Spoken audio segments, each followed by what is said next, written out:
বাঁকখালী নদীর তীরে উচ্ছেদ ঠেকাতে কক্সবাজারে প্রধান সড়ক অবরোধ করে বিক্ষোভ করছেন স্থানীয়রা। এ নিয়ে আরো বিস্তারিত জানাতে আমাদের সাথে যুক্ত হচ্ছেন সহকর্মী আজিম নিহাদ। আজিম নিহাদ, বিক্ষোভকারীরা ঠিক কি বলছেন, সড়ক অবরোধের কারণে ভোগান্তি কতটা দেখছেন, সব মিলিয়ে জানাবেন।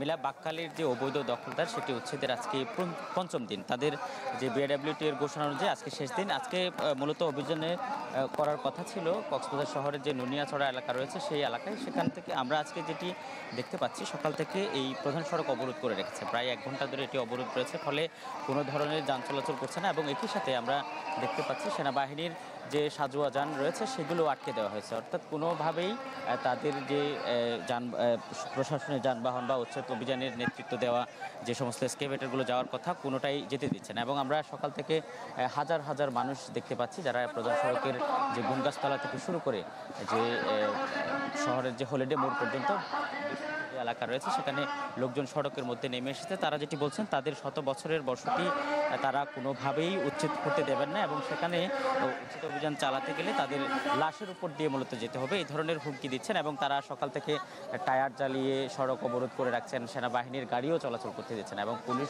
পুলিশের গাড়িও চলাচল করতে পারছে না। এবং একই সাথে আমরা এখন পর্যন্ত আজকে কিন্তু সকাল 9টায় নুনিয়াছড়া যে এলাকাটি রয়েছে সেখানে উচ্ছেদ অভিযান শুরু হওয়ার কথা ছিল, তারাও কিন্তু এখন পর্যন্ত বের হতে পারেনি। গতকাল থেকেই মূলত এই furniture just smarter JMG furniture গত পরশুদিন থেকে মূলত পেশকারপাড়া অভিযান করতে গিয়ে সেখান থেকেই মূলত এই প্রতিরোধ শুরু হয়।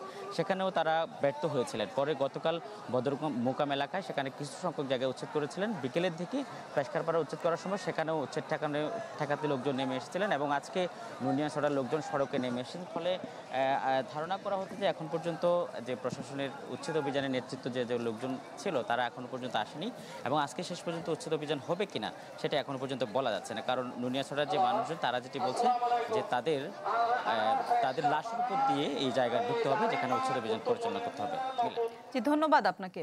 কক্সবাজার থেকে আমাদের সাথে যুক্ত হয়েছিলেন সহকর্মী আজিম নিহাদ।